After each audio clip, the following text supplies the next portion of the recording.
ಈತ ಶೋಕಿಗಾಗಿ ಸಾಲ ಮಾಡಿ ಈ ರೀತಿಯಾಗಿ ಹಣವನ್ನ ಕಟ್ಟದೆ ಬುರ್ಖಾ ಧರಿಸಿ ಓಡಾಡ್ತಾ ಇದ್ರೆ, ಮತ್ತೊಂದು ಕಡೆ ಸಾಲವನ್ನ ತೆಗೆದುಕೊಂಡವರು, ಅನಿವಾರ್ಯತೆಯ ಸಂದರ್ಭದಲ್ಲಿ ತೆಗೆದುಕೊಂಡವರು ಸಾಲ ಕಟ್ಟಬೇಕು ಅಂತ ಹೇಳಿ ಇದೀಗ ಮನೆಯೊಳಗೆ ಸಾಲಗಾರರು, ಸಾಲವನ್ನ ಕೊಟ್ಟವರು ಬಂದು ಕೂತ್ ಬಿಟ್ಟಿದ್ದಾರೆ.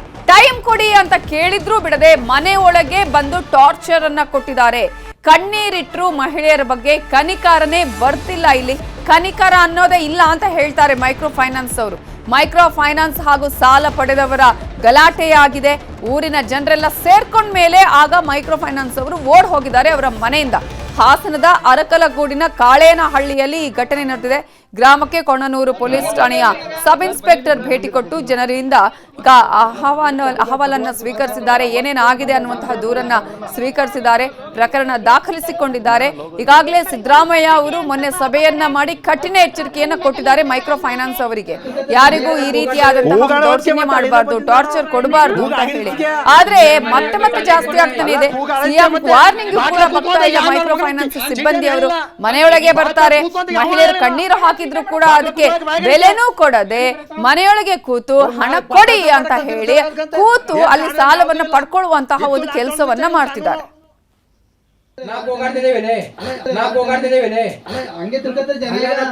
ಕೂಗಾಡೋದಕ್ಕೆ ಮತ್ತೆ ಅಲ್ಲಿಂದ ಬಂದಿದ್ದ ನಾನು ಕೂಗ ಆಗಿಡಿದ್ಕೆ ಅಲ್ಲ ಕೂಗಾಡೋದಕ್ಕೆ ಮತ್ತೆ ಬಾಟ್ಲಾ ಕೂತ್ಕೊಂಡ ಯಾವ ನನ್ನ ಮಗನ ಚೀಟಿಯನ್ನು ಹೇಳಿಲ್ಲ.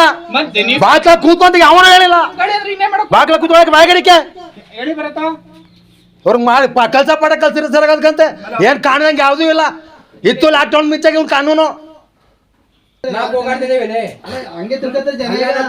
ಕೂಗಾಡೋದಕ್ಕೆ ಮತ್ತೆ ಅಲ್ಲಿಂದ ಬಂದಿದ್ದ ನಾನು ಕೂಗ ಆಗಿಡಿದ್ಕೆ ಅಲ್ಲ ಕೂಗಾಡೋದಕ್ಕೆ ಮತ್ತೆ ಬಾಟ್ಲಾ ಕೂತ್ಕೊಂಡ ಯಾವ ನನ್ನ ಮಗನ ಚೀಟಿಯನ್ನು ಹೇಳಿಲ್ಲ. ಬಾಟ್ಲಾ ಕೂತ್ಕೊಂಡ ಯಾವನ ಹೇಳಿಲ್ಲ. ಬಾಟ್ಲಾ ಕೂತ್ಕೊಳ್ಳಕ್ಕೆ ಬಾಯಗಡಿಕೆ ಅವ್ರಿಗೆ ಮಾಡಿ ಕಲ್ಸ ಪಾಠ ಕಲ್ಸಿರ ಸರಗಂತೆ ಏನ್ ಕಾಣದಂಗೆ ಯಾವ್ದೂ ಇಲ್ಲ. ಇತ್ತು ಇದೇ ವಿಚಾರಕ್ಕೆ ಸಂಬಂಧಪಟ್ಟ ಹಾಗೆ ಇನ್ನಷ್ಟು ಡೀಟೇಲ್ಸ್ ಅನ್ನ ಕೊಡೋದಕ್ಕೆ ನಮ್ಮ ರಿಪೋರ್ಟರ್ ಕೃಷ್ಣಮೂರ್ತಿ ಫೋನ್ ಸಂಪರ್ಕದಲ್ಲಿ ಜಾಯ್ನ್ ಆಗಿದ್ದಾರೆ. ಕೃಷ್ಣಮೂರ್ತಿ, ಈಗ ಸಿಎಂ ವಾರ್ನಿಂಗ್ ಕೊಟ್ಟರು ಕೂಡ ಇವ್ರು ಬಗ್ತಾ ಇಲ್ಲ, ಮತ್ತೆ ಮತ್ತೆ ಟಾರ್ಚರ್ ಕೊಡ್ತಾ ಇದ್ದಾರೆ. ಅಟ್ಲೀಸ್ಟ್ ಅವಕಾಶ ಕೊಡಿ, ಸ್ವಲ್ಪ ಮರುಪಾವತಿ ಮಾಡೋದಕ್ಕೆ ಸಮಯ ಅವಕಾಶ ಕೊಡಿ ಅಂತ ಹೇಳಿದ್ರು ಕೂಡ ಕೇಳ್ತಾ ಇಲ್ಲ ಅಂತ ಹೇಳಿದ್ರೆ ಇವ್ರು ಯಾರಿಗೂ ಬಗ್ಗೋ ಹಾಗೆ ಕಾಣಿಸ್ತಾ ಇಲ್ಲ. ಊರವರೇ ಆ ನಂತರ ಕಳಿಸುವುದರಲ್ಲಿ ಸಕ್ಸಸ್ ಆದ್ರ ಹೇಗೆ? ಹೌದು ನವಿತಾ, ಇದೀಗ ಅರಕಲಗೂಡು ತಾಲೂಕಿನ ಕಾಳೇನಹಳ್ಳಿ ಗ್ರಾಮಕ್ಕೆ ಅಲ್ಲಿನ ಕೊಣನೂರು ಠಾಣೆಯ PS ಆಗಿರ್ತಕ್ಕಂಥ ಗಿರೀಶ್ ಅವರು ಭೇಟಿ ಕೊಟ್ಟು ಅವರಿಗೆ ಅಭಯವನ್ನು ಕೂಡ ನೀಡಿದ್ದಾರೆ. ಯಾವುದೇ ಕಾರಣಕ್ಕೂ ಮೈಕ್ರೋ ಫೈನಾನ್ಸ್ ನ ಯಾರೇ ಸಿಬ್ಬಂದಿಗಳು ಬಂದು ಸಾಲವನ್ನ ವಾಪಸ್ ಕೇಳಿದ್ರು ಕೂಡ ನೀವು ನನ್ಗೆ ಕರೆ ಮಾಡಿ ಎಂಬಂತ ನಿಟ್ಟಿನಲ್ಲಿ ಅವರು ಕೂಡ ಈಗಾಗಲೇ ಅವರಿಗೆ ಭರವಸೆಯನ್ನು ಕೊಟ್ಟಿದ್ದಾರೆ. ಆದ್ರೆ ಬೆಳಗ್ಗೆ ನಡೆದ ಘಟನೆಯಲ್ಲಿ ಮೈಕ್ರೋ ಫೈನಾನ್ಸ್ ಒಬ್ಬ ಸಿಬ್ಬಂದಿ ಏನು ರವಿ ಎಂಬಂತವರ ಮನೆಗೆ ಬಂದು ಸಾಲ ವಸೂಲಾತಿಗೋಸ್ಕರವಾಗಿ ಅವರ ಮನೆ ಬಾಗಿಲಿಗೆ ಕೂತ್ಕೊಂಡು ಸಾಲ ಕೊಡುವವರೆಗೂ ಕೂಡ ನಾನು ವಾಪಸ್ ಹೋಗುದಿಲ್ಲ ಎಂಬಂತಹ ರೀತಿಯಲ್ಲಿ ಅವರಿಗೆ ಬೆದರಿಕೆಯನ್ನು ಕೂಡ ಹಾಕಿದಂತ ಘಟನೆ ಹಾಸನದಲ್ಲೂ ಕೂಡ ನಡೀತು. ಇದು ರಾಜ್ಯಾದ್ಯಂತ ಕೂಡ ನಡೀತಾ ಇದೆ. ಅದರಲ್ಲೂ ಕೂಡ ಸಿಎಂ ಅವರೇ ಖುದ್ದಾಗಿ ಮೈಕ್ರೋ ಫೈನಾನ್ಸ್ ಅವರಿಗೆ ವಾರ್ನಿಂಗ್ ಮಾಡಿದ್ರು ಕೂಡ ಇವರು ಕೇಳುವ ರೀತಿಯಲ್ಲಿ ಕಾಣಿಸ್ತಾ ಇಲ್ಲ. ಯಾಕಂತ ಹೇಳಿದ್ರೆ ಪ್ರತಿ ವಾರಕ್ಕೊಮ್ಮೆ ಬಡ್ಡಿಯನ್ನ ವಸೂಲಿ ಮಾಡುವಂತಹ ಈ ಒಂದು ಮೈಕ್ರೋ ಫೈನಾನ್ಸ್ ಅವರು ಸಾಕಷ್ಟು ಕಿರುಕುಳವನ್ನ ಸಾಲವನ್ನ ಪಡೆದುಕೊಂಡವರಿಗೆ ಕೊಡ್ತಿದ್ದಾರೆ. ಇದು ಕೂಡ ಇದೇ ರೀತಿಯ ಘಟನೆ ಹಾಸನ ಜಿಲ್ಲೆಯ ಅರಕಲಗೂಡು ಕಾಳೇನಹಳ್ಳಿ ಗ್ರಾಮದಲ್ಲಿ ಕೂಡ ನಡೀತು. ಆದ್ರೆ ಆ ಪೊಲೀಸರ ಮಧ್ಯಪ್ರವೇಶದಿಂದ ಈಗ ಸದ್ಯಕ್ಕೆ ಪರಿಸ್ಥಿತಿ ತಿಳಿಗೊಂಡಿರ್ತಕ್ಕಂಥದ್ದು. ನವಿತಾ, ಕೃಷ್ಣಮೂರ್ತಿ, ಎಷ್ಟು ಸಾಲ ಪಡ್ಕೊಂಡಿದ್ರು, ಎಷ್ಟು ಟೈಮಿಂದ ಇವರು ಕಟ್ಟಿರ್ಲಿಲ್ಲ, ಇನ್ನು ಎಷ್ಟು ಬಾಕಿ ಉಳಿದಿದೆ, ಅವರ ಮನೆಯವರು ಏನ್ ಹೇಳ್ತಾರೆ, ಏನೆಲ್ಲ ಸಮಸ್ಯೆ ಆಗಿದೆ ಅವರಿಗೆ? ಗ್ರಾಮಸ್ಥರು ಹೇಳೋ ಪ್ರಕಾರವಾಗಿ ಈಗಾಗಲೇ ಸುಮಾರು 8 ರಿಂದ 10 ಜನ ಈ ಒಂದು ಫೈನಾನ್ಸ್ ನಲ್ಲಿ ಸಾಲವನ್ನು ಪಡ್ಕೊಂಡಿದ್ದಾರೆ. ಆದ್ರೆ ಈಗ ಏನು ರವಿ ಎಂಬಂತವ್ರ ಮನೆ ಇದ್ದಾರೆ, ಅವರ ಹೆಸರಿನಲ್ಲಿ ಬೇರೆಯವರು ಏನು ದಾಖಲಾತಿಗಳನ್ನ ಕೊಟ್ಟು ಮತ್ತು ನಕಲು ಸಹಿಯನ್ನ ಮಾಡಿದ ರೀತಿಯಲ್ಲಿ ಸಾಲವನ್ನು ಪಡ್ಕೊಂಡಿದ್ದಾರೆ. ಸಾಲವನ್ನು ಪಡ್ಕೊಂಡಂತ ಮಹಿಳೆ ಈಗ ಗ್ರಾಮದಲ್ಲಿಲ್ಲ, ಗ್ರಾಮವನ್ನು ಬಿಟ್ಟು ಹೋಗಿರೋದ್ರಿಂದ ಮೈಕ್ರೋ ಫೈನಾನ್ಸ್ ನವರು ನಮ್ಗೆ ನೀವು ಹಣವನ್ನು ಪಡ್ಕೊಂಡಿದ್ರಿ, ಆ ಹಣವನ್ನು ನೀವು ತೀರಿಸಬೇಕು ಎಂಬಂತ ಹಿನ್ನೆಲೆಯಲ್ಲಿ ನಮ್ಮ ಮನೆಗೆ ಬಂದು ಕಿರುಕುಳವನ್ನು ಕೊಡ್ತಿದ್ದಾರೆ ಎಂಬಂತ ಆ ನಿಟ್ಟಿನಲ್ಲಿ ಆರೋಪವನ್ನು ಕೂಡ ಮಾಡಿದ್ದಾರೆ. ಆದ್ರೆ ಮೈಕ್ರೋ ಫೈನಾನ್ಸ್ ನ ಸಿಬ್ಬಂದಿಗಳ ಕಾಟಕೋಸ್ಕರವಾಗಿ ಈಗಾಗಲೇ ಸುಮಾರು 5-6 ಜನ ಗ್ರಾಮವನ್ನ ತೊರೆದಿದ್ದಾರೆ ಎಂಬಂತ ಮಾಹಿತಿ ಈಗ ಲಭ್ಯ ಆಗಿರ್ತಕ್ಕಂಥದ್ದು. ನವಿತಾ, ಕೃಷ್ಣಮೂರ್ತಿ, ಈಗ ಅಂದ್ರೆ ಬೇರೆಯವರು ಇವರ ಹೆಸರುಗಳಲ್ಲಿ ಸಾಲ ತಗೊಂಡಿರೋದಾ ಹೇಗೆ?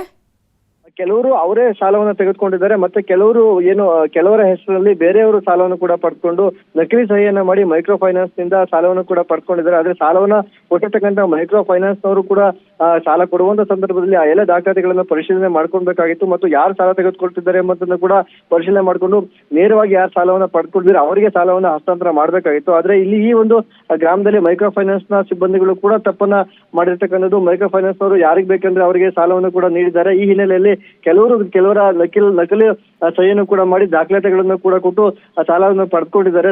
ಅತಿ ಹೆಚ್ಚು ಸಾಲವನ್ನು ಪಡ್ಕೊಂಡಿರೋ ಸಾಲವನ್ನ ತೀರಿಸಲಿಕ್ಕೆ ಆಗ್ದೇನೆ ಗ್ರಾಮವನ್ನು ಬಿಟ್ಟು ಈಗ ಗ್ರಾಮದಿಂದ ಹೊರ ಹೋಗಿದ್ದಾರೆ.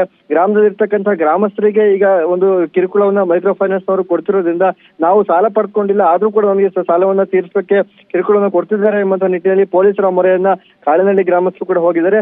ಈ ವಿಚಾರವಾಗಿ ಪೊಲೀಸರು ಕೂಡ ಈಗ ಮಧ್ಯಪ್ರವೇಶ ಮಾಡಿ ಏನು ಪ್ರಕರಣ ಇತ್ಯರ್ಥ ಆಗೋರು ಕೂಡ ಯಾವುದೇ ರೀತಿಯ ಕಿರುಕುಳವನ್ನ ಕಾಳೆನಹಳ್ಳಿಯಲ್ಲಿ ಪಡ್ಕೊಂಡಿರ್ತಕ್ಕಂಥ ಸಾಲಗಾರರಿಗೆ ಕೊಡಬಾರ್ದು ಎಂಬಂತ ನಿಟ್ಟಿನಲ್ಲಿ ಸೂಚನೆಯನ್ನು ಕೂಡ ನೀಡಿರ್ತಕ್ಕಂಥದ್ದು ನಾವು ಯಾರಿಗಾದ್ರೂ ಈಗ ಯಾರ ವಿರುದ್ಧ ಆದ್ರೂ ದೂರು ದಾಖಲು ಆಗಿದೆಯಾ? ಪೊಲೀಸರು ಸ್ವೀಕರಿಸಿದಂತಹ ಸಂದರ್ಭದಲ್ಲಿ ಈಗ ಅಲ್ಲಿಂದ ಗ್ರಾಮಸ್ಥರನ್ನ ದೂರು ತಗೊಂಡ್ರಲ್ಲ, ಯಾರ ವಿರುದ್ಧ ಆದ್ರೂ FIR ಆಗಿದೆಯಾ?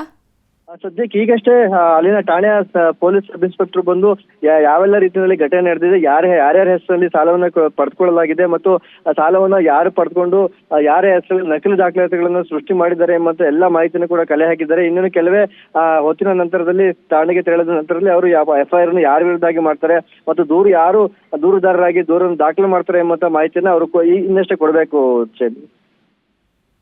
ಓಕೆ, ಥ್ಯಾಂಕ್ ಯು ಕೃಷ್ಣಮೂರ್ತಿ ಡೀಟೇಲ್ಸ್ಗೆ. ಹಾಸನದ ಕಾಳೇನಹಳ್ಳಿಯಲ್ಲಿ ನಡೆದಿರುವಂತಹ ಘಟನೆ, ಫೈನಾನ್ಸ್ ಸಿಬ್ಬಂದಿ ಟಾರ್ಚರ್ ಕೊಡೋದು ನಿಲ್ಲಿಸ್ತಾ ಇಲ್ಲ. ನೀವು ದುಡ್ಡನ್ನು ವಾಪಸ್ ಕಟ್ಟಲೇಬೇಕು ಅಂತ ಹೇಳಿ ಮನೆಗೆ ಬಂದು ಇವರು ಮನೆ ಮುಂದೆನೆ ಕುತ್ಕೊಳ್ತಾರೆ. ಅಲ್ಲಿ ಮಹಿಳೆಯರಿದ್ದಾರೆ, ಅವರು ಕಣ್ಣೀರು ಹಾಕ್ತಾ ಇದ್ದಾರೆ. ಈಗ ಸದ್ಯಕ್ಕೆ ಆಗಲ್ಲ, ನಮಗೆ ಕಾಲಾವಕಾಶ ಕೊಡಿ.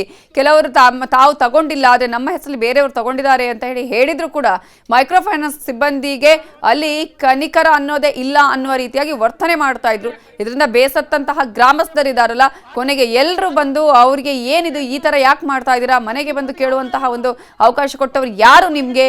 ಮೊನ್ನೆ CM ಸಿದ್ದರಾಮಯ್ಯ ಅವರು ಏನ್ ಹೇಳಿದ್ರು ಅನ್ನುವಂತಹ ವಿಚಾರವನ್ನ ಹೇಳಿದಂತಹ ಸಂದರ್ಭದಲ್ಲಿ ಅವರ ವಿರುದ್ಧ ಅಲ್ಲಿ ಒಂದಷ್ಟು ದೂರನ್ನು ಕೂಡ ದಾಖಲಿಸ್ತಾರೆ. ಆ ನಂತರ ಅಲ್ಲಿನ ಪೊಲೀಸ್ ಸಿಬ್ಬಂದಿ ಬಂದು ಅಲ್ಲಿ ಯಾರಾದ್ರೂ ಈ ತರ ಟಾರ್ಚರ್ ಕೊಟ್ಟರೆ ದೂರು ದಾಖಲಿಸಿ ಅಂತ ಹೇಳಿದಾಗ ಇದೀಗ ಜನರು ದೂರನ್ನ ನೀಡಿದ್ದಾರೆ. ಅಲ್ಲ ಕೂಗ ಮತ್ತೆ ಬಾಟ್ಲ ಕೂತ್ಕೊಂಡ